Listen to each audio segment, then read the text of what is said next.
এক ইমাম সাহেব এই দোয়া করতো একাধারে প্রতিদিন, নামাজে গেলে শুধু বলে রব্বি হাবলি মিনাস সলিহিন।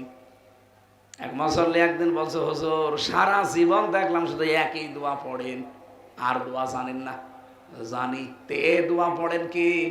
এ দোয়ার মানে কি বলেন? ইমাম সাহেব বলছে, দোয়ার মানে আমি জানি না।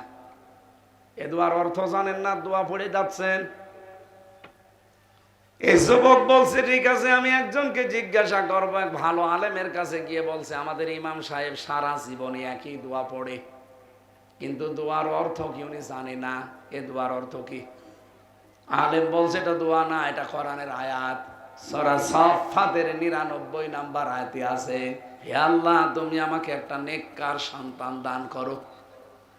ও মনে করছে এই যুবক ইমাম সাহেবের বাড়ি সে কোথায়, কোন জেলায় এসেছে আমাদের এখানে এত বছর, এমন হয় ছেলে মেয়ে হয় না।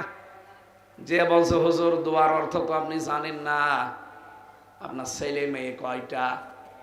বলছে 11টা। 11টা ছেলে মেয়ে, এরপরও আপনি দোয়া পড়ে যান, আপনার লজ্জা আছে কেন? আপনি তো দোয়ার অর্থ জানেন না। আমি এই দোয়ার অর্থ জেনে এসেছি। এ দোয়ার অর্থ হচ্ছে, আল্লাহ তুমি আমাকে নেককার সন্তান দান করো। 11টা হয়ে গেছে, এরপরও আপনার দোয়া থামে না, আপনি কি দেশ ভরে ফেলবেন?